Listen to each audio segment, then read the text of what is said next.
عليكم ورحمة الله وبركاته. الحمد لله وكفى وسلام على عباده الذين اصطفى. أما بعد فقد قال الله تبارك وتعالى في كلامه القديم: أعوذ بالله من الشيطان الرجيم. بسم الله الرحمن الرحيم. لقد جاءكم رسول من أنفسكم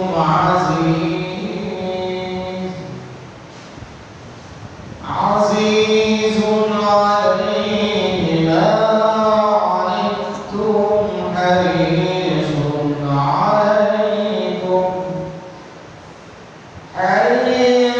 عليكم بالمؤمنين رؤوف رحيم. صدق الله العلي العظيم وصدق رسوله النبي الأمين الكريم، ونحن على ذلك من الشاهدين والشاكرين. والحمد لله رب العالمين. معزز حاضرین اکرام، پورے ادب و احترام کے ساتھ اور عقیدت و محبت کے ساتھ حضور تاجدار کائنات فخر مولاد ہمارے اولاد کے آقا و مولا حضرت محمد مصطفیٰ احمد مجتبیٰ صلی اللہ علیہ وسلم کی ذات گرامی پر ہدیہ درود و سلام پیش فرمائے پڑی. اللہم صلی علی سیدنا محمد وعلی آل سیدنا محمد وعلی وسلم. خطبہ مسلمہ کے بعد آیت کریمہ کی تلاوت کا شرف حاصل کیا گیا ہے، اس کا ترجمہ سماعت فرمائیں گے. اور کلی کا جہاں تک ہم تسلسل کے ساتھ آ کر چھوڑے تھے اس کو ملاتے ہوئے آگے کی طرف بڑھیں گے. بسم اللہ الرحمن الرحیم. یہ سورہ توبہ کی آخری آیتیں ہیں. آیت نمبر 128 ہے. اس میں اللہ تعالیٰ ارشاد فرما رہا ہے: لقد جاءکم رسول من انفسکم. تحقیق کہ تمہارے پاس ایک عظیم الشان رسول تشریف لائے. ایک عظیم الشان رسول تمہارے پاس تشریف لائے. من انفسکم، جو تم میں سے ہی ہے. من انفسکم، تم میں سے ہی ہے. اور ایک قیام میں پڑھا گیا ہے من انفسکم. من انفسکم، لقد جاءکم رسول من انفسکم. فا کے اوپر زبر. پہلے قرات میں پیش پڑھا گیا ہے انفسکم.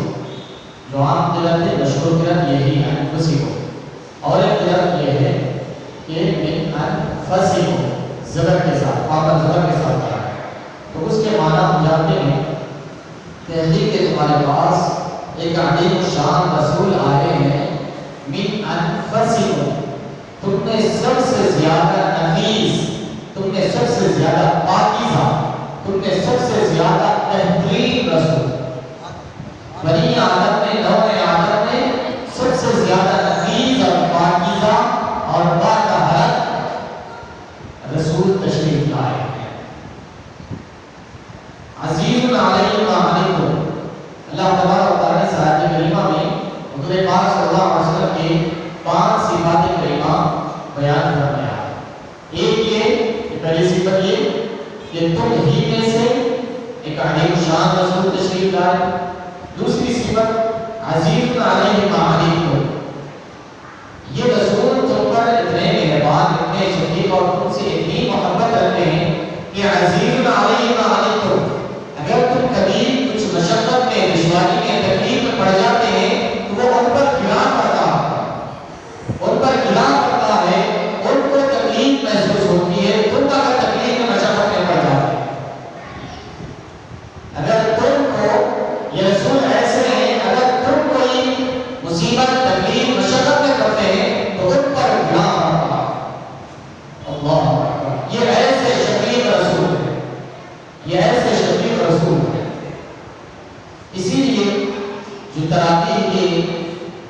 نماز جو اللہ مبارک میں پڑھتے ہیں اس کے بارے میں کیا ہے کہ حضور پاک صلی اللہ علیہ وسلم ابتدا کے 3 دن تراویح کی نماز جماعت کے ساتھ پڑھے، اس کے بعد تراویح کی نماز جماعت کے ساتھ حضور پاک صلی اللہ علیہ وسلم پورا مہینہ ادا نہیں کر پائے، کرنے کے بعد گھر میں پڑھ لی، گھر میں ادا کر پائی۔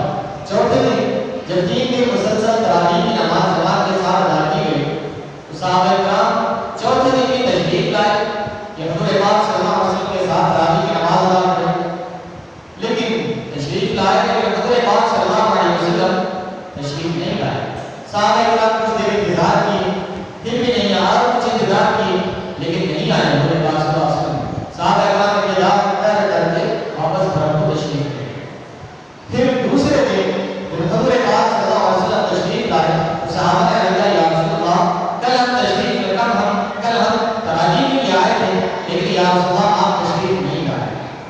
تو حضور پاک صلی اللہ علیہ وسلم نے فرمایا یہ اس کے معنی بیان کرنے کے لیے فرمایا کہ عزیز علیہ وعنیتم، یہ ایسے شفیع اور مہربان رسول ہے کہ تم کو اگر کوئی تکلیف ہوتی ہے تو اس کا احساس وہاں پر ہوگا، تم اگر مشقت میں تکلیف میں مبتلا ہوتے ہیں تو وہاں حضور پاک صلی اللہ علیہ وسلم بے چین ہو جاتے ہیں۔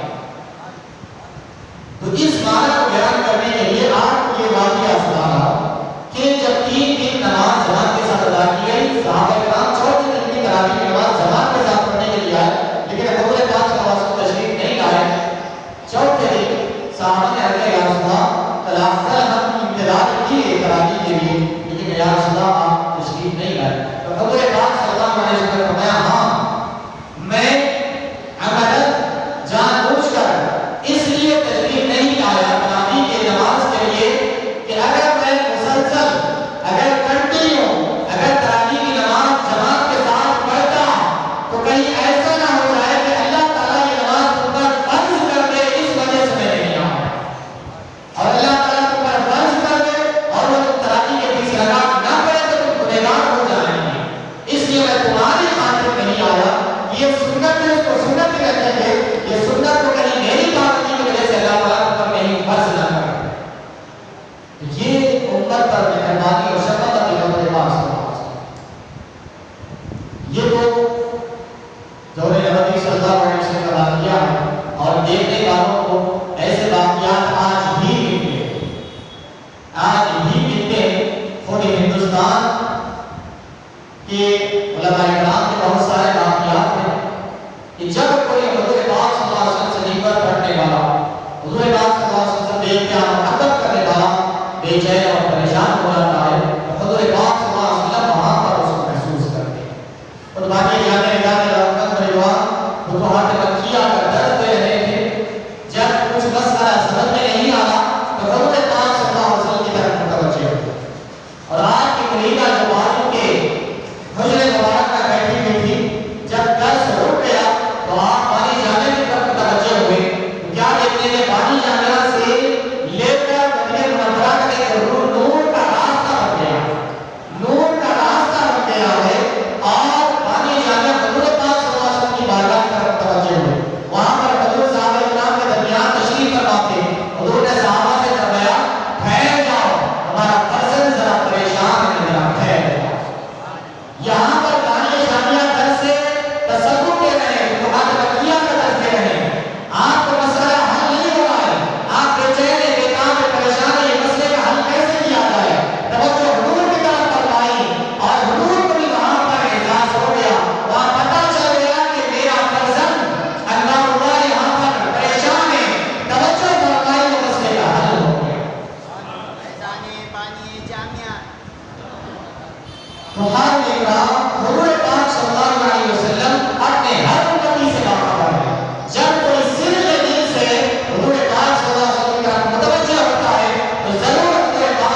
پاک صلی اللہ علیہ وسلم کی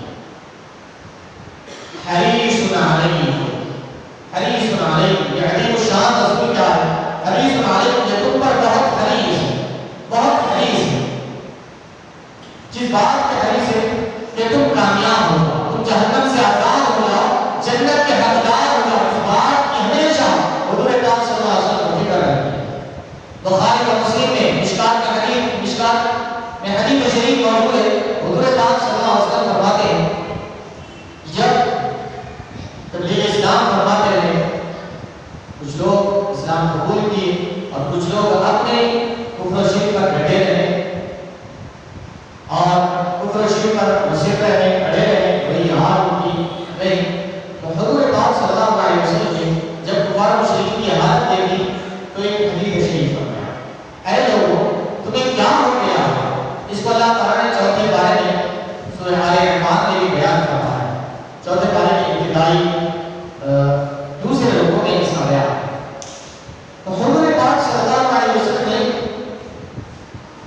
ارشاد فرمایا، لوگوں تمہیں کیا ہو گیا؟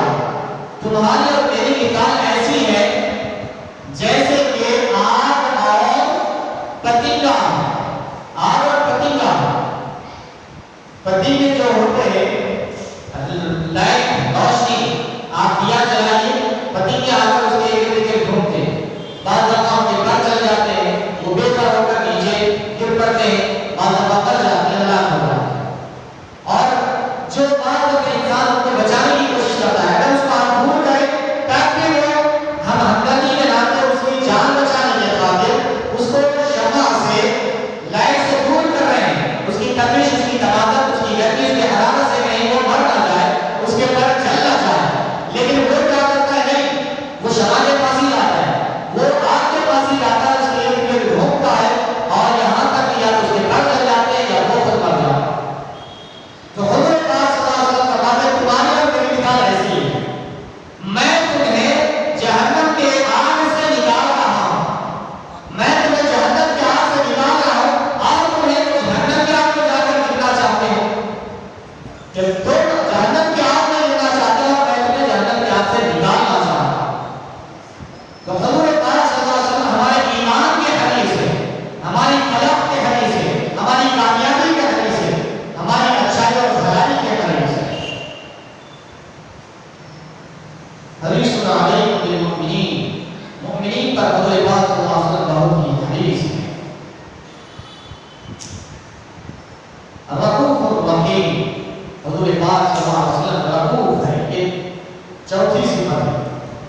پہلی صفت تم ہی میں سے، دوسری صفت عزیز علیکم ما عنتم، تیسری صفت حریص علیکم، چوتھی صفت رؤوف۔ یہ رسول عظیم جو ہے یہ رؤوف ہے، بڑے شفیق ہے، امت کے بارے میں، مومنین کے بارے میں بہت ہی شفیق ہے، بہت ہی شفقت فرماتے ہیں حضور پاک صلی اللہ علیہ وسلم۔ حضور پاک صلی اللہ علیہ وسلم نے ارشاد فرمایا لولا ان اشق علی امتی لامرتهم بالسواک عند كل صلاۃ، کہ اگر میری امت پر دشوار نہ ہوتا، شاق نہ ہوتا، انہیں گرا نہ ہوتا تو میں انہیں ہر نماز کے وضو سے پہلے مسواک کرنا لازم قرار دیتا، لازم قرار دیتا، لیکن یہ حضور پاک صلی اللہ علیہ وسلم کی شفقت ہے کہ میں کوئی چیز لازم کروں اور میری امت کو کر نہ سکے اور گناہ میرا پڑ جائے، اس لیے حضور پاک صلی اللہ علیہ وسلم نے مسواک کو لازم نہیں کیا، یہ سنت ہے، اگر کوئی کرتا ہے تو اس کے لیے باعث ثواب ہے، اگر نہیں کرتا ہے تو گنہگار نہیں ہوگا، یہ شفقت ہے حضور پاک صلی اللہ علیہ وسلم۔ اور اسی طرح بہت سارے اگر غور کرتے جائیں تو اسلام کے بہت سارے احکامات آپ کو ایسے ملیں گے، اس کا تقاضا تو کچھ اور ہو سکتا تھا، لیکن حضور کی شفقت، حضور کی مہربانی، حضور کی امت پر شفقت کی وجہ سے ان احکامات میں اللہ تعالیٰ نے آسانی پیدا فرما دیا۔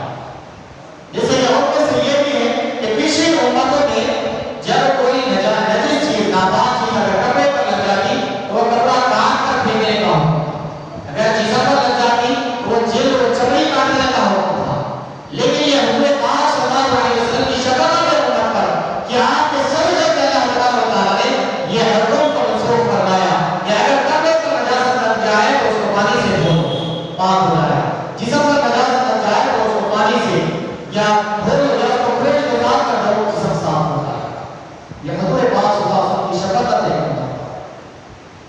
رحیم، اور یہ رسول عظیم رحیم بھی ہے اپنی امت پر، بڑے مہربان ہے اپنی امت پر۔ ذری سی امت کو اگر تکلیف پہنچاتی ہے تو حضور پاک صلی اللہ علیہ وسلم کے چین ہو جاتے ہیں۔ اسی لیے جب امت پریشان تھی، اللہ خلیفہ امم جیسے عمر فاروق رضی اللہ عنہ کا دور قحط سانی ہے، بارش بالکل نہیں ہو رہی، جانور پریشان ہے، پینے کے لیے پانی نہیں ہے، انسان پریشان ہے، پینے کے لیے پانی نہیں ہے، جانور مر رہے ہیں پیاس سے، الغرض پانی نہ برسنے کی وجہ سے کھیتیاں اجڑ جاتی ہیں، جانوروں کے لیے پانی نہیں رہتا، انسانوں کے لیے پانی نہیں ہوتا۔ ہم آپ دیکھتے ہیں کہ اگر کبھی بارش وقت پر نہ ہو تو پھر ہم نماز استسقاء کے لیے عیدگاہ کی طرف چلے جاتے ہیں، کبھی ٹکٹ کا بک کیا ہم نے، الغرض شہروں کے گاؤں کے گلیوں کے باہر جا کر اللہ کی بارگاہ میں دعائیں کرتے ہیں، نماز پڑھتے ہیں، اے باریا بارش برسا تاکہ ہماری کھیتیاں لہرا آئے، پھر سے اناج و غلہ ہوں گے، جانوروں کے لیے چارہ ہوں گے، انسانوں کے لیے غذا اور اناج غلہ ہوں گے۔ تو یہ بی بی عائشہ صدیقہ رضی اللہ عنہا کے دور میں جب نمازیں پڑھی گئی، سب کیا گیا لیکن بارش نہیں ہو رہی، دعائیں کی بارش نہیں ہو رہی۔ صحابہ اکرام بی بی عائشہ ام المؤمنین کی آیت بی بی عائشہ صدیقہ رضی اللہ عنہا کے خدمت میں حاضر ہو کر عرض کرنے لگی کہ نماز استسقاء پڑھی گئی، دعائیں کی گئی لیکن بارش نہیں ہو رہی ہے، جانور ہلاک ہو رہے ہیں، بڑے پیاس سے انسان کے حال ہو رہے ہیں، بچے تڑپ رہے ہیں، بلک رہے ہیں، آپ بھی کچھ فرمائیں، آپ بھی کچھ کیجیے۔ تو آپ سے فرمایا پریشانی ہوتے ہو جاؤ حضور پاک صلی اللہ علیہ وسلم کی بارگاہ، حضور پاک صلی اللہ علیہ وسلم کی بارگاہ میں جاؤ اور جا کر حضور پاک صلی اللہ علیہ وسلم جس قبر مبارک میں آرام فرما رہے ہیں، جہاں پر حضور پاک صلی اللہ علیہ وسلم کا مرتبہ انور ہے، وہاں جاؤ اور جو حضور پاک صلی اللہ علیہ وسلم کے حضور مبارک کی جو چھت ہے وہ چھت کے اوپر سے تھوڑا سا حصہ ہٹا دو، تھوڑا سا حصہ ہٹا دو، جیسے کہ ابھی یہ چھت ہے، یہاں سے اتنا حصہ کھلا، یہ حصہ کھلا ہے، اوپر کے مصلی تاکہ یہاں نیچے امام کی حرکات و سکنات کو دیکھ کر نماز پڑھ سکے، اگر میں کام نہ کر سکے تو اوپر سے نیچے امام کے حرکات قیام رکوع سجدے کو دیکھ کر وہ فالو کر سکے۔ تو یہ اس طریقے سے حضور پاک صلی اللہ علیہ وسلم کا حجر مبارک جو تھا چھت بالکل پیک تھا، بند تھا۔ بی بی عائشہ صدیقہ رضی اللہ عنہا نے فرمایا کہ جاؤ حضور پاک صلی اللہ علیہ وسلم کے چھت سے تھوڑا سا حصہ، چھت کا تھوڑا سا حصہ ہٹا دو۔ اس وقت کا چھت الگ ہوتے تھے، زمین ریتی وغیرہ کی نہیں بلکہ لکڑیوں کے، پتوں کے وغیرہ کے، کھجور کی چھالیں وغیرہ یہ دوسرے چیزوں سے چھت بنایا جاتا ہے۔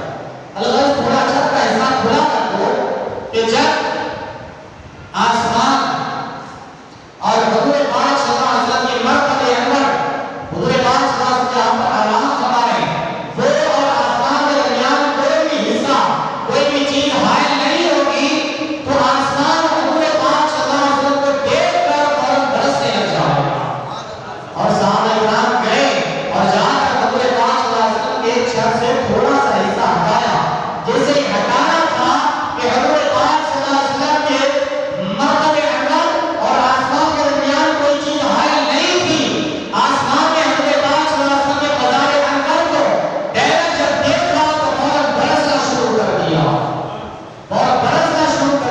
اور کھیتیاں لہلہانے لگی اور جانوروں کے لیے پانی مہیا ہو گیا اور انسان بھی پانی سے سیراب ہو گئے۔ بتانا مقصد یہ ہے کہ رحیم، یہ رسول تم پر رحم فرمانے والے، اور یہ یاد رکھیے رؤوف اور رحیم یہ اللہ کی صفت ہے، اللہ کی صفت ہے، لیکن حضور پاک صلی اللہ علیہ وسلم کو بھی رب جلال نے ان صفات سے متصف فرمایا ہے، یہ صفات کا حالی بیان بتایا ہے اللہ تعالیٰ۔ رؤوف کی صفت کا بھی آپ کو حالی بتایا، رحیم کی صفت کا بھی حالی بتایا۔ اس سے پتہ یہ چلا کہ مصیبت اور تکلیف میں حضور پاک صلی اللہ علیہ وسلم سے وسیلہ لے کر بھی دعائیں کی جا سکتی ہے، اور حضور پاک صلی اللہ علیہ وسلم سے آپ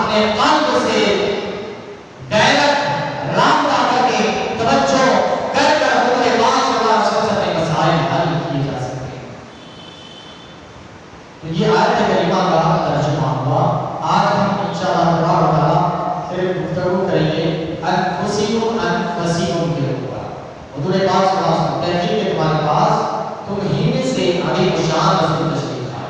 تمہینے سے ترجمہ کیا گیا اور ایک تم میں سب سے نفیس، تم میں سب سے زیادہ پاکیزہ، تم میں سب سے زیادہ طاہر مطہر، تم میں سب سے زیادہ پاکیزہ رسول تشریف لائے. اس بارے میں ہم انشاءاللہ تعالیٰ آج گفتگو کریں گے کہ آج ہمارا عنوان ہوگا. معزز حاضرین اکرام، گزشتہ نشست میں ہم نے جو نور اور بشر کے حوالے سے مفصل گفتگو کی تھی اور قرآن حدیث اور بڑے بڑے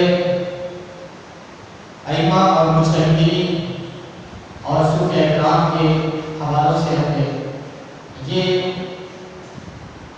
آپ کے گوش گزار کیا کہ حضور پاک صلی اللہ علیہ وسلم یہ نور ہے اور بشر نہیں ہے. لیکن بشر ہے ضرور، لیکن عام بشر کی طرح نہیں ہے. اور نور ہے، نور کے سارے دلائل اور ساری چیزیں ہم نے بیان کر دیا. اور مولانا روح نے جو اس بارے میں جو انبیاء اکرام اور اولیاء اکرام کی ہمسری کا دعویٰ کرتے ہیں، برابری کا دعویٰ کرتے ہیں، ان کے بارے میں جو مولانا روح نے جو بہترین فارسی اشعار کہے تھے، اس کو بھی ہم نے کل ملاحظہ فرمایا. اور اب یہاں تک پہنچے تھے کہ اللہ تبارک و تعالیٰ نے آدم علیہ السلام کی پیشانی میں نور محمدی کو بدیعت فرمایا، یعنی رکھ دیا. نور محمدی کو آدم علیہ السلام کی پیشانی میں رکھا. اور یہاں پر علماء اکرام فرماتے ہیں جب آدم علیہ السلام کو فرشتوں سے کہا کہ آدم علیہ السلام کو سجدہ کرو، آدم علیہ السلام کو سجدہ کرو، تو یہاں پر جب اللہ تبارک و تعالیٰ نے فرشتوں کو سجدہ کرنے کا حکم دیا، آدم علیہ السلام کے سامنے سجدہ کرنے کا حکم دیا، تو فرشتوں نے جو سجدہ کیا، شیخ اکبر محی الدین ابن حجر رحمۃ اللہ علیہ فروعات بقیہ میں فرماتے ہیں اور دیگر کتابوں میں یہ بات موجود ہے کہ فرشتوں نے جو سجدہ کیا وہ آدم علیہ السلام کو نہیں بلکہ نور محمدی کو وہ سجدہ تھا، وہ نور محمدی کو سجدہ تھا. اب رہا وہ سجدہ، پھر سجدے کی جو اس میں سجدے تعظیمی ہے، سجدے عبادت ہے. یہ اچھی طریقے سے یاد رکھیں، اہل سنت و جماعت کا یہ موقف ہے کہ سجدے عبادت یہ تو شرک ہے. اگر کوئی سجدے عبادت کرتا ہے تو یہ شرک ہے. پہلے اوپر سے آ جائے یہ سجدہ جو فرشتوں نے آدم علیہ السلام کو کیا، یا بقال بعض علماء کرام کہ وہ سجدہ نور محمدی کو کیا، تو یہ سجدہ سجدہ عبادت نہیں تھا، یہ سجدہ تعظیمی تھا. سجدہ عبادت صرف اللہ کے لیے روا، اللہ کے لیے جائز ہے. اللہ کے علاوہ کسی اور کو سجدہ عبادت کرنا جائز نہیں ہے، ورنہ انسان دائرہ اسلام سے خارج ہوگا. سجدہ تعظیمی یہ آدم علیہ السلام کی شریعت میں جائز تھا، یعقوب علیہ السلام کی شریعت میں جائز تھا، یوسف علیہ السلام کی شریعت میں جائز تھا. سجدہ تعظیمی یعنی تعظیم اور تقریب کے لیے سجدہ کرنا یہ اپنی شریعت میں جائز تھا. اسی لیے جب یعقوب علیہ السلام مسجد پر تشریف فرما ہوئے، اللہ تعالیٰ نے آپ کو نبوت سے سرفراز فرمایا اور آپ بادشاہ بن گئے، تو اس وقت جو ہاتھ دیکھا تھا یعقوب علیہ السلام نے کہ آپ کو جہاں ستارے اور چاند و سورج سجدہ کر رہے ہیں، تو اس ہاتھ کی تعبیر جب آپ بادشاہ بنے تو اس وقت مکمل ہوئی. یعقوب علیہ السلام اور آپ کے سارے اولاد مصر سے کنعان کی طرف تشریف لائے، کنعان سے مصر کی طرف تشریف لائے، اور یعقوب علیہ السلام اور آپ کی زوجہ محترمہ اور آپ کے 11 بھائی یہ سب نے آپ کو سجدہ کیا. اس کا ذکر قرآن مجید میں 13ویں پارے میں سورہ یوسف میں موجود ہے. تو یہ سجدہ بھی سجدہ عبادت نہیں تھا، سجدہ تعظیمی تھا. یہ پچھلی شریعتوں میں سجدہ تعظیمی جائز تھا، لیکن شریعت مطہرہ میں اسلام میں سجدہ تعظیمی بھی حرام ہے، حرام ہے، حرام ہے. یہ اچھی طریقے سے یاد رکھیں، سجدہ تعظیمی بھی اسلام میں حرام ہے، جائز نہیں ہے. ہاں احترام آپ ہاتھ چھو سکتے ہیں، حدیث شریف سے ثابت ہے. ادب احترام کے ساتھ آپ قدم کشی کر سکتے ہیں، جائز ہے. حدیث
جائز نہیں ہے، اس کو اچھی طریقے سے ذہن میں رکھیں۔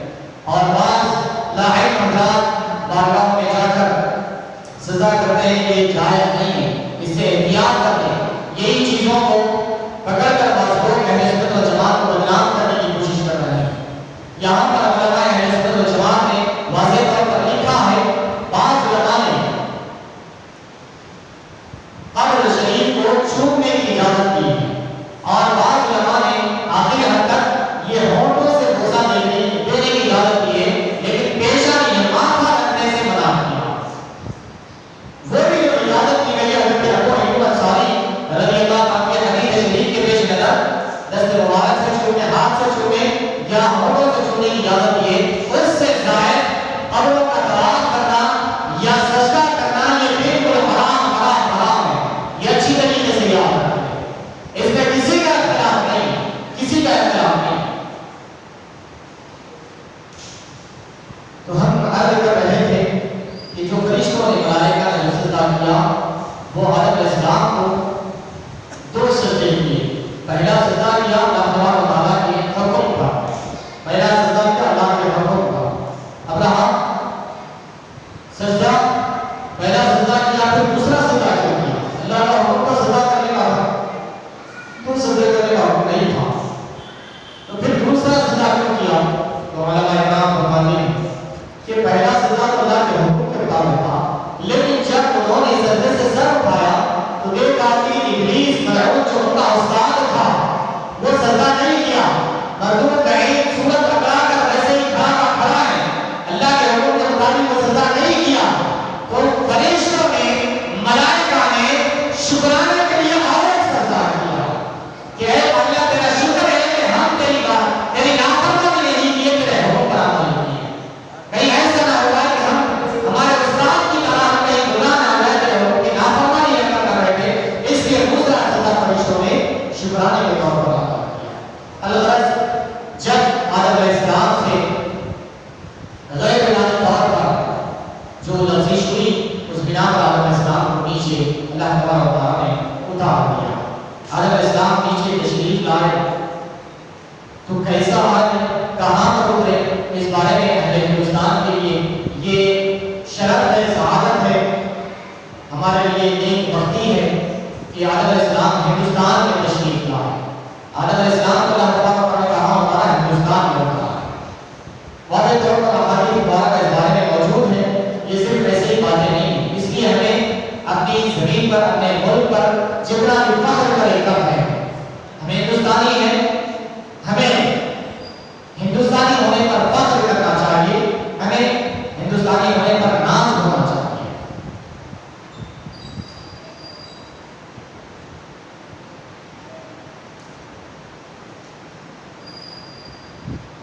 یہ حدیث مبارک جو تھی کل ہم نے سن لیا ہے، جو آدم علیہ السلام نیچے اٹھائے گئے اس لفظش کے بعد۔ عن الحسن قال اهبط آدم بالهند، حضرت حسن رضی اللہ عنہ سے روایت کو فرماتے ہیں اهبط آدم بالهند، آدم علیہ السلام کو اتارا گیا ہندوستان میں، وحوا بجدہ، اور حضرت حوا کو جدہ میں اتارا گیا۔ اور حضرت سودی فرماتے ہیں نزل آدم بالهند، حضرت آدم علیہ السلام ہندوستان میں اترے، ونزل معه الحجر الاسود، اور حضرت آدم علیہ السلام کے ساتھ حجر اسود کو بھی بھیجا گیا، آپ کے ساتھ حجر اسود بھی آیا جنت سے۔ وبقبضة من ورق الجنة، اور جنت کے کچھ پتے لائے حضرت آدم علیہ السلام، جنت کے کچھ پتے لے کر آئے حضرت آدم علیہ السلام۔ فبثه في الهند، اور وہ جنت کے پتوں کا حضرت آدم علیہ السلام نے ہندوستان میں بکھیر دیا، ہندوستان میں بکھیر دیا، ہندوستان میں پھیل گیا۔ فتنبت شجرۃ التین هناک، یہی وجہ ہے کہ ہندوستان کو آج بھی پوری دنیا میں امتیاز حاصل ہے، ایک شان حاصل ہے، ایک گرم مسالے جو پوری دنیا میں جاتے وہ ہندوستان سے جاتے، جتنے بھی خوشبو کی چیزیں ہیں وہ ہندوستان سے عرب میں زمانے قدیم میں بھی، زمانے جاہلیت میں بھی، اسلام کی آمد سے قبل بھی ہندوستان پر عورتوں کی تجارت تھی، وہاں پر کھجور وغیرہ ہوتے تھے، وہ کھجور یہاں پر بیچتے تھے، اور اہل ہند عربوں میں جا کر یہاں کے گرم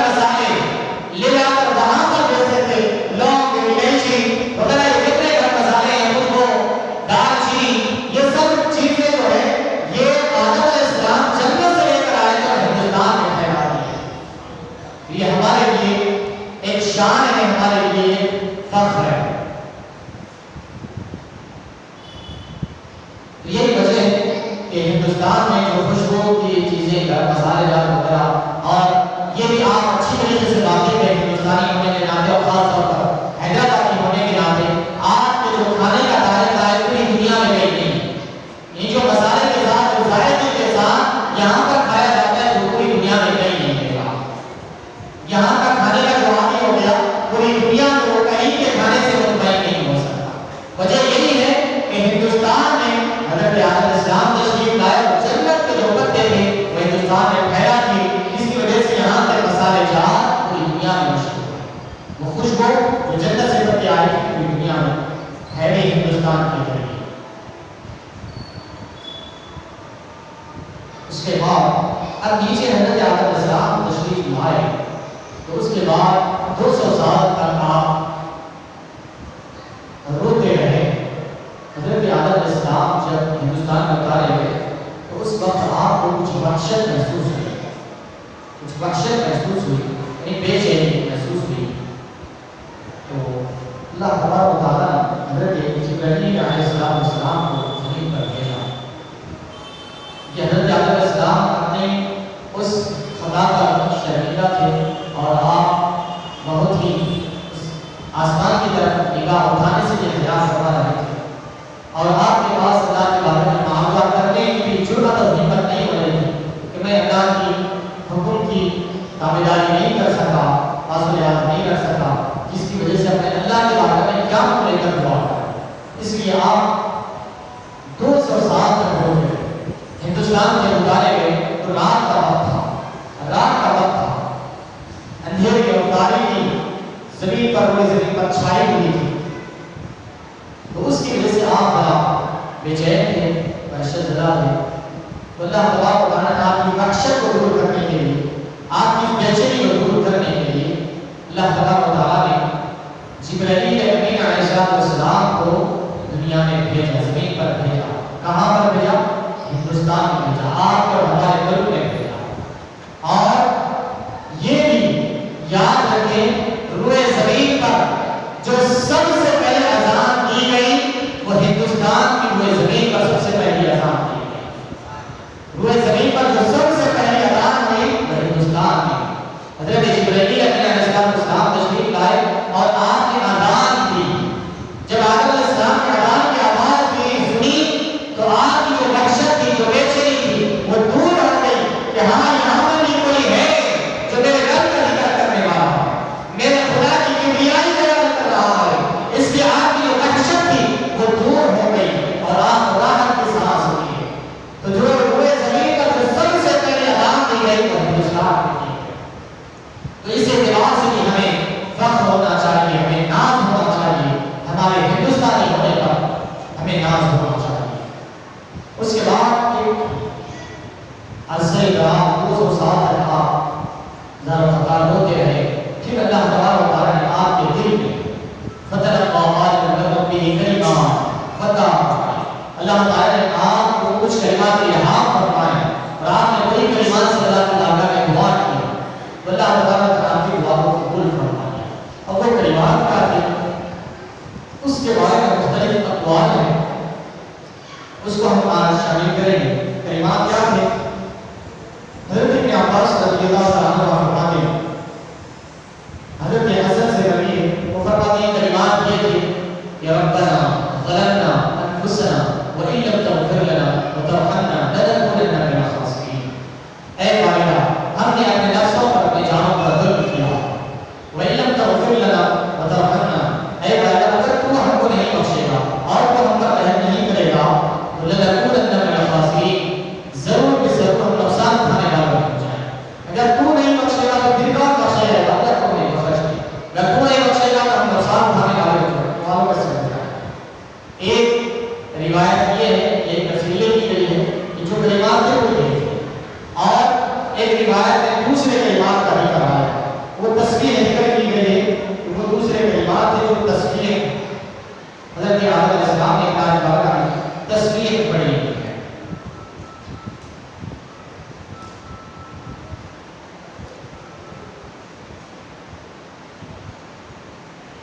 کیا تھی تفسیر؟ یہ دوسری تفسیر یہ فرما رہے کہ وہ کلمات میں تھے اللہ لا الہ الا انت سبحانک و بحمدک، اے اللہ تیرے سوا کوئی عبادت کے لائق نہیں، تیری ذات پاکیزہ ہے اور تیرے لیے حمد، ربی انی ظلمت نفسی فاغفر لی، اے میرے رب مجھے بخش دے، مجھے معاف فرما دے، فاغفر لی میں نے اپنے آپ پر ظلم کیا ہے، فاغفر لی تو مجھے بخش دے، معاف فرما دے، انک خیر الراحمین بے شک تو بہترین رحم کرنے والا۔ اللہم لا الہ الا انت سبحانک و بحمدک ربی انی ظلمت نفسی، پھر دوبارہ آپ نے فرمایا فتب علی انک انت التواب الرحیم، اے بارہ کی توبہ قبول فرما، بے شک تو توبہ قبول کرنے والا اور رحم کرنے والا۔ یہ ہو گیا۔ اور تیسری روایت اس بارے میں یہ آتی ہے کہ آدم علیہ السلام، ایک تفسیر یہ ہوئی کہ وہ کلمات کرتے جسے دعا کی اور اللہ تعالیٰ نے دعا قبول فرما لی، ایک وہ کلمات ربنا ظلمنا، اور دوسرا فرمایا لا الہ الا انت سبحانک و بحمدک ربی انی ظلمت نفسی فاغفر لی انک خیر الراحمین، یہ کلمات دوسری تفسیر۔ تیسری تفسیر فرماتے ہیں کہ وہ کلمات جو حضرت آدم علیہ السلام کو اللہ تعالیٰ نے عطا فرمایا تھا، وہ کلمات یہ تھے کہ لا الہ الا اللہ محمد رسول اللہ وعلمت انک لم تضف الى اسمک الا حق الخلق الیک۔ تیسری تفسیر یہ فرما رہے ہیں، یہ قصص النبیین ہے، علامہ ابن کثیر کی کتاب ہے، تفسیر ابن کثیر بہت مشہور معروف تفسیر ہے، ان کی کتاب ہے جو قصص النبیین ہے، بعد میں انہوں نے لکھا ہے، تو اس یہ امام حاکم کی سند سے روایت کرتے ہیں، امام بیہقی ابن عساکر نے یہ حدیث کو روایت ہے، امام حاکم نے اس کو صحیح قرار دیا۔ فرماتے ہیں حضرت عمر بن خطاب رضی اللہ عنہ سے روایت ہے، جب حضرت آدم علیہ السلام سے خطاب ہوئی تو آپ نے وہ طویل حدیث، پھر آپ نیچے اتارے گئے، پھر اس کے بعد کیا ہوا، وہ درمیان کا حصہ چھوڑ دیا گیا، یعنی جو خطا ہوئی جنت میں، جو شیطان بہکایا وغیرہ، یہ ساری چیزیں جب نیچے اتارے گئے تو آپ نے فتلقى آدم من ربه، اللہ تعالیٰ نے آدم علیہ السلام کو کچھ کلمات القاء فرمایا، آپ کے دل میں ڈالے، کیا تھے وہ کلمات، تو آپ کے دل میں یہ کلمات ڈالے گئے، تو آپ نے حضور پاک صلی اللہ علیہ وسلم کا واسطہ دے کر دعا فرمایا، یا ربی انی اسألک بحق محمد، اے باریا میں تیری بارگاہ میں محمد صلی اللہ علیہ وسلم کا وسیلہ دے کر دعا کرتا ہوں میری مغفرت فرما۔ حضور پاک صلی اللہ علیہ وسلم کا وسیلہ دے کر آپ نے دعا فرمائی، تو سب سے پہلے حضور پاک صلی اللہ علیہ وسلم کا وسیلہ دے کر دعا کرنے والے حضرت آدم علیہ السلام، تو حضور پاک صلی اللہ علیہ وسلم کا وسیلہ دے کر دعا کرنا بالکل جائز ہے۔ رب الجلال نے اور طویل حدیث مبارک ہے، رب الجلال نے فرمایا اے آدم تمہیں کیسا پتا چلا، آدم علیہ السلام نے فرمایا اے بارگاہ جب نے مجھے تکلیف فرمایا تو میں نے عرش کے ستونوں پر دیکھا لا الہ الا اللہ کے ساتھ محمد رسول اللہ لکھا ہوا تھا، تو میں سمجھ گیا کہ یہ میرا محبوب بندہ ہے، تو رب الجلال نے فرمایا ہاں ساری مخلوق میں وہ میرا محبوب بندہ ہے، اے آدم اگر وہ نہ ہوتے تو میں تمہیں نہیں بجا نہیں۔ تو حضرت آدم علیہ السلام کی توبہ اللہ تبارک تعالیٰ نے حضور پاک صلی اللہ علیہ وسلم کے صدقے میں قبول فرمایا۔ حضرت آدم علیہ السلام نے حضور پاک صلی اللہ علیہ وسلم کا وسیلہ لے کر دعا فرمائی اور آپ کی توبہ قبول ہوئی۔ اب یہاں سے حضور پاک صلی اللہ علیہ وسلم حضرت آدم علیہ السلام سے حضرت عبداللہ رضی اللہ عنہ کا جو منتقل ہوئے اس بارے میں احادیث مبارکہ ہے، کیونکہ وہ حدیث کل آیت ہم سماعت فرما چکے تھے، وَتَقَلَّبَكَ فِي السَّاجِدِينَ، اے حبیب ہم آپ کو دیکھ رہے ہیں سجدہ کرنے والوں میں پلٹنے کو دیکھ رہے ہیں، یعنی پاکیزہ سلوکوں سے پاکیزہ رحموں میں منتقل ہونے کو ہم آپ دیکھ رہے ہیں۔ یہ کل ہم اس آیت کے بارے میں تفصیل ذکر کر چکے ہیں، آج اس کا آگے کا حصہ کہ آپ کا انبیاء اکرام علیہ السلام اور پاکیزہ سلوکوں سے پاکیزہ رحموں میں منتقل ہونے کو ہم کو دیکھ رہے ہیں۔ حضرت بی بی عائشہ صدیقہ رضی اللہ عنہا سے روایت ہے کہ فرماتے ہیں کہ لقد جاءکم رسول من انفسکم، پڑھا ہے حضرت بی بی عائشہ صدیقہ رضی اللہ عنہا کہ تمہارے پاس ایک عظیم الشان رسول آئے، انسان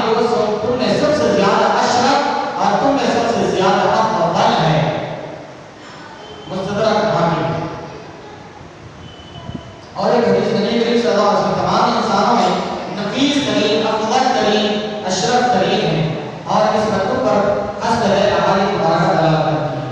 اب یہ دلالت آ رہی ہے احادیث مبارکہ جو حضور پاک صلی اللہ علیہ وسلم سب سے اشرف ترین، سب سے افضل ترین ہے۔ حضرت ابو ہریرہ رضی اللہ عنہ روایت کرتے ہیں رسول اللہ صلی اللہ علیہ وسلم نے فرمایا میں ہر قرن میں بنو آدم کے بہترین لوگوں میں مبعوث کیا گیا حتیٰ کہ جس قرن میں میں ہوں۔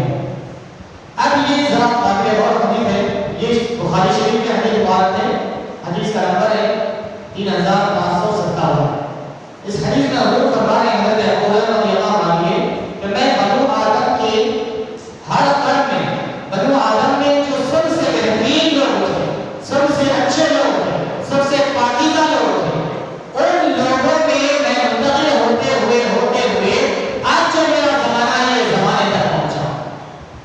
یہ حدیث مبارک دلالت کر رہی ہے کہ حضور پاک صلی اللہ علیہ وسلم پیغمبروں سے اور پاکیزہ سنتوں سے منتقل ہوتے یہاں تک تشریف لائے۔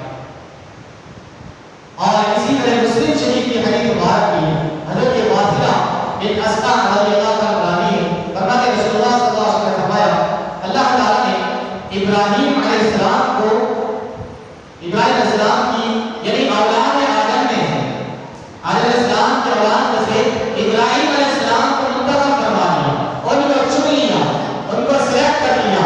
پھر ابراہیم علیہ السلام کی اولاد میں سے، ابراہیم علیہ السلام کی اولاد میں سے اسحاق علیہ السلام ہے، یعقوب علیہ السلام ہے، یوسف علیہ السلام ہے، اس طریقے سے بنی اسرائیل کے سارے پیغمبر ہیں۔ تو ابراہیم علیہ السلام کی اولاد میں سے اللہ تعالیٰ نے اسماعیل علیہ السلام کو چن لیا، ابراہیم علیہ السلام کی اولاد میں سے اسماعیل علیہ السلام کو چن لیا اور فضیلت دیا، سارے اولاد ابراہیم پر اسماعیل علیہ السلام کو فضیلت دیا۔ پھر اسماعیل علیہ السلام کی اولاد بھی تھی، پھر ان کی اولاد میں رب الجلال نے بنو کنانہ کو فضیلت دیا، بنو کنانہ کو فضیلت دیا، اور بنو کنانہ میں سے اللہ تبارک و تعالیٰ نے قریش کو فضیلت دیا، یعنی بنو کنانہ کے جتنے قبائل تھے ان سب قبائل میں قریش قبیلے کو اللہ تبارک و تعالیٰ نے فضیلت بخشی ہے۔ پھر قریش میں سے اللہ تبارک و تعالیٰ نے بنو ہاشم کو فضیلت عطا فرمایا، سارے قریش میں سب سے افضل گھرانہ بنو ہاشم کا گھرانہ ہے۔ پھر بنو ہاشم میں بھی اللہ تبارک و تعالیٰ نے مجھے فضیلت بخشی ہے، بنو ہاشم میں بھی اللہ تبارک و تعالیٰ نے مجھے فضیلت بخشی ہے۔ یہ حدیث مبارک مسلم شریف کی حدیث مبارک رب الجلال نے آپ کو ساری اولاد میں سے ابراہیم علیہ السلام کو چنا، پھر ابراہیم علیہ السلام میں سے اسماعیل علیہ السلام کو، پھر اسماعیل علیہ السلام میں سے ان کی اولاد میں سے بنو کنانہ کو، پھر بنو کنانہ میں سے قریش کو، پھر قریش میں سے بنو ہاشم کو، پھر بنو ہاشم میں سے حضور پاک صلی اللہ علیہ وسلم کو چنا اور فضیلت دیا، ساری اولاد یہاں پر۔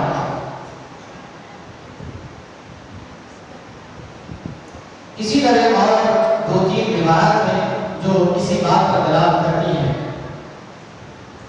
اس کو بھی شامل کر لیتے ہیں۔ حضرت عباس بن عبد المطلب رضی اللہ عنہ سے روایت ہے رسول اللہ صلی اللہ علیہ وسلم نے فرمایا جب بھی اللہ تعالیٰ نے مخلوق کو پیدا کیا، جب بھی مخلوق کو پیدا کیا، اس نے جب گروہ بنائے، جب ان کو سلیکٹ کیا تو ان میں سے بہترین لوگوں نے مجھ کو رکھا، ان میں جو اس وقت کے بہترین لوگ تھے مجھ کو ان بہترین لوگوں میں رکھا۔ پھر جب ان گروہوں میں تقسیم کیا تو اللہ تعالیٰ نے ان بہترین گروہ میں تقسیم فرمایا۔ پھر جب قبائل بنائے تو ان قبائل میں سب سے بہترین قبیلے میں رکھا اللہ تعالیٰ نے۔ جب جانیں پیدا کی تو سب جانوں میں اللہ تعالیٰ نے سب سے بہترین جان مجھ کو رکھا۔ پھر جب گھروں میں تقسیم فرمایا تو ان گھروں میں سب سے بہترین گھر میں مجھ کو رکھا، اور پھر گھروں میں سب سے گھر میرا گھر سب سے بہترین۔ اس حدیث کو امام ترمذی نے نقل فرمایا، روایت کیا۔ پھر اس کے بعد اب یہ حدیث مبارک قابل غور ہے، یہ ہمارے اہل سنت والجماعت کا عقیدہ ہے کہ حضور پاک صلی اللہ علیہ وسلم کے آباء و اجداد میں کوئی بھی کافر یا مشرک نہیں گزرا، کوئی بھی کافر یا مشرک یا گنہگار فاسق فاجر نہیں گزرا، سب کے سب پاس میں متقی تھے، پرہیزگار تھے، نیکوکار تھے، اور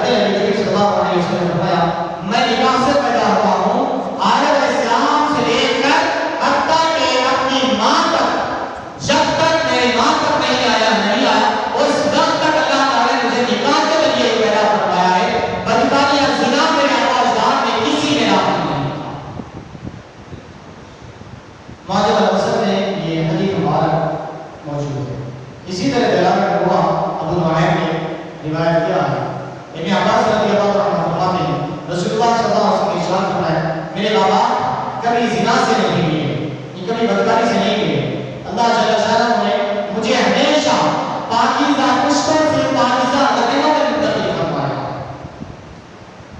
یہاں تک کہ وہ صاف اور مہذب تھے اور جب بھی وہ شام سے نکلی میں ان میں سے سب سے بہترین شام میں تھا۔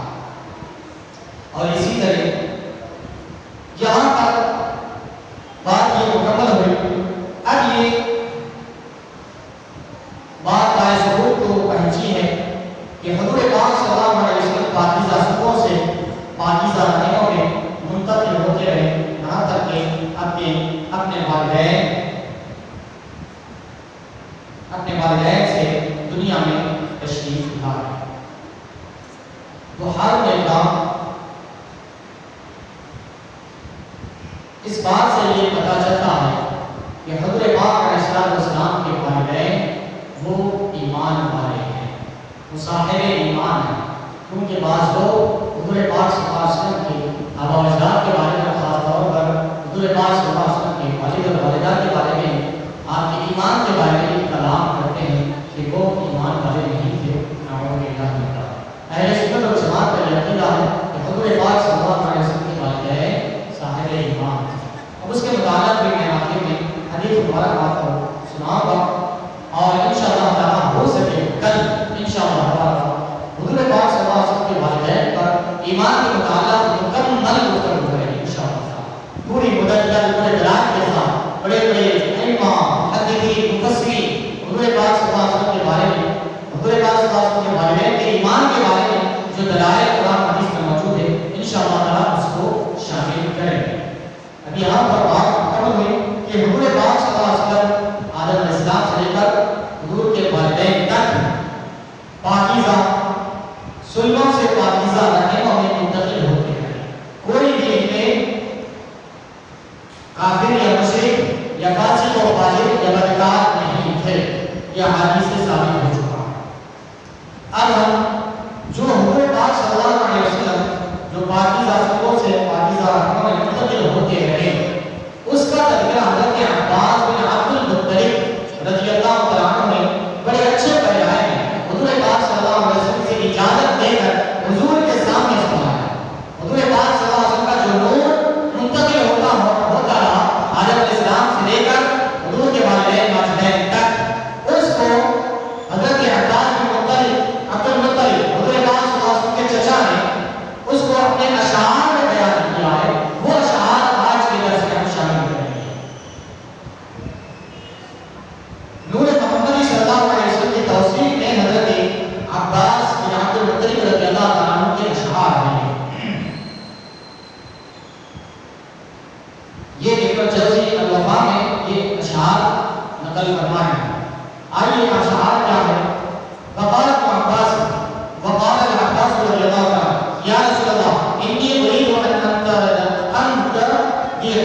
نہ بشری صورت میں تھے، نہ ہی گوشت کا ٹکڑا تھے، نہ علم کی حالت میں تھے، نہ مردہ تھے نہ علم تھے. یعنی جو انسان کی پیدائش کے جو مراحل آتے ہیں اس کو مردہ اور علمہ کہا گیا ہے قرآن شریف.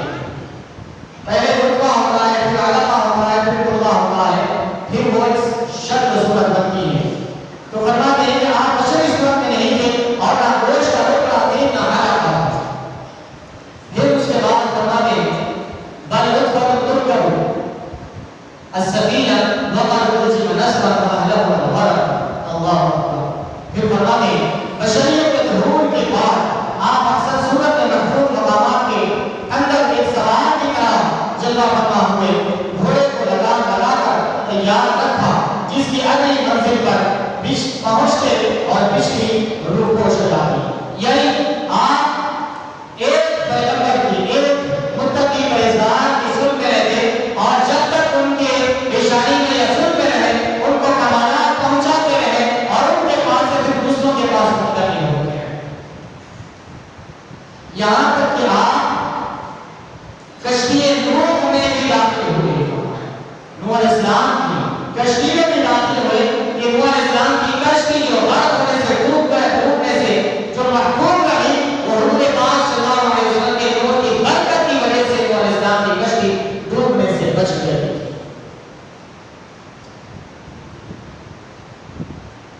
تجور فيه ولست تحترق تنقل من صلب الى رحم. حضرت نوح علیہ السلام ورد نام الخلیل مقتدما تجور فيها ولست تحترق. اللہ. پھر پہلے نوح علیہ السلام کا ذکر فرمائے حضرت عباس بن عبد المطلب یا رسول اللہ صلی اللہ علیہ وسلم آپ کشتی نوح میں بھی سوار ہوئے جس کی برکت سے آپ کی نور کی برکت سے اللہ تعالیٰ نے کشتی نوح کو غرق ہونے سے بچا لیا. پھر یا رسول اللہ صلی اللہ علیہ وسلم آپ پاکیزہ رحمت سے پاکیزہ سلوہ سے پاکیزہ رحمت منتقل ہوتے رہے یہاں تک کہ برکت کا نام خلیل یا رسول اللہ آپ حضرت ابراہیم علیہ السلام کی سن میں بھی موجود تھے اور ابراہیم علیہ السلام کے ساتھ نار منور میں بھی داخل ہوئے جس کی وجہ سے اللہ تعالیٰ نے ابراہیم علیہ السلام کی حفاظت فرمائی. مقتدماً آپ نار منور میں داخل ہوئے ابراہیم علیہ السلام کے اندر آپ چھپے ہوئے تھے پوشیدہ تھے چھپے ہوئے. تجور فیہا آپ اپنے گھوڑ پر رہے ولست تحترق آپ اس میں نہ آپ چلے اور آپ کی برکت سے حضرت ابراہیم علیہ السلام بھی نہیں چل سکتے. تنقل من صلب الى رحم الى وضع عالم بدا طرف.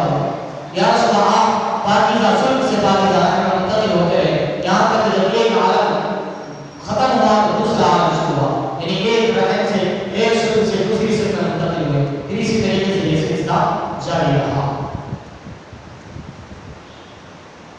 حتى احتوى بيتك المهيمن من خندق عليا تحت الكفر وانت لما وردت اشرقت الارض وضاءت بنورك النطق فنحن في ذات الرياض وفي النور بني سليم وسبيل الرشاد تختلف.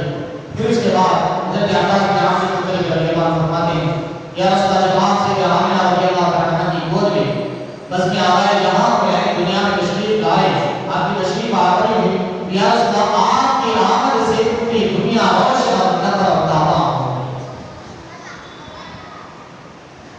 ہر آپ کے بیاتاشی نے آپ کی روشنی اور آپ کی قرآنیت کے صدقے میں راہ ہدایت پا گئے. اب تک کفر و ضلالت اور گمراہیوں میں تھے لیکن آپ کی آمد سے ہم نور اور بیاتاشیاں پا گئے اور ہدایت پا گئے. حضرت عباس رضی اللہ عنہ نے نور محمدی کے عالم ملکوت سے عالم ناسوت تک کے سفر کی اجمالی تاریخ بڑے پیارے انداز میں بیان فرما دی ہے.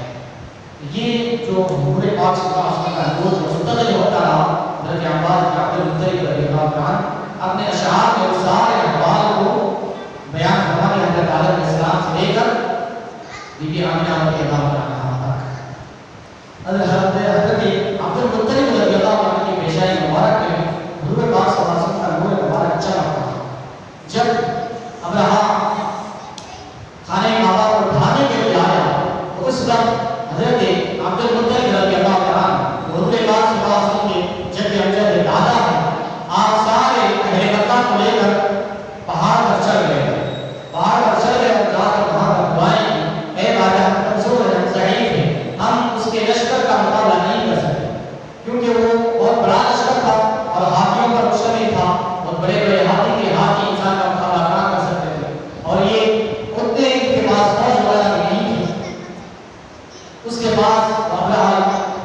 لشکر میں بہت زیادہ فوج کے مقابلہ نہیں کر سکتے تھے اور اوپر جا کر دعائیں فرمائیں، دعا فرمانے لگے اللہ کی بارگاہ کے خلاف دعائیں کرنے لگے اور وہ نور محمدی کا وسیلہ دے کر کے دعا فرمائے.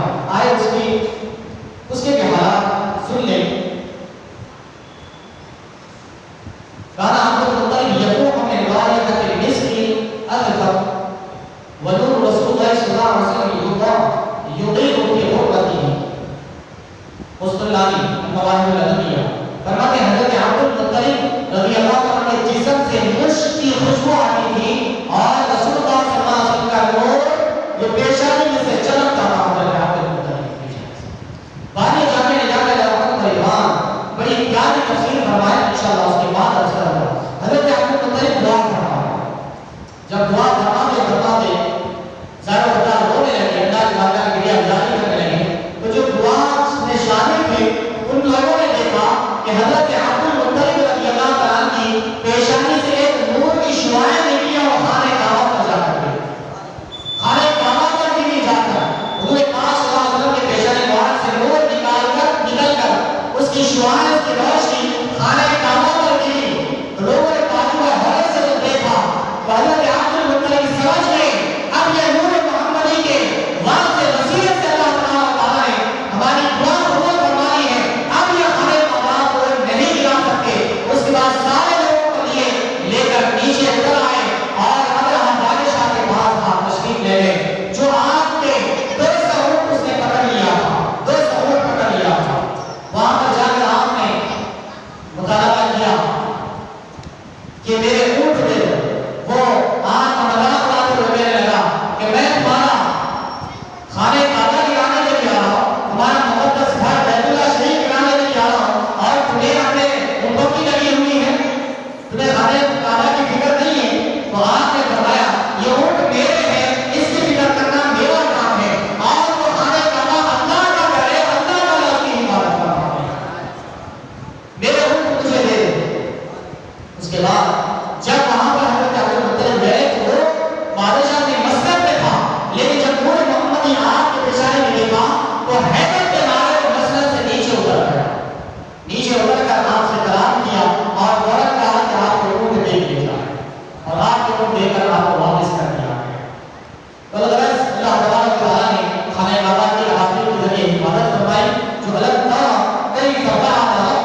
یہاں تک مکمل ہوئی انشاءاللہ تعالیٰ پھر حضرت عبد المطلب سے حضرت عبداللہ میں نور محمد منتقل ہوا.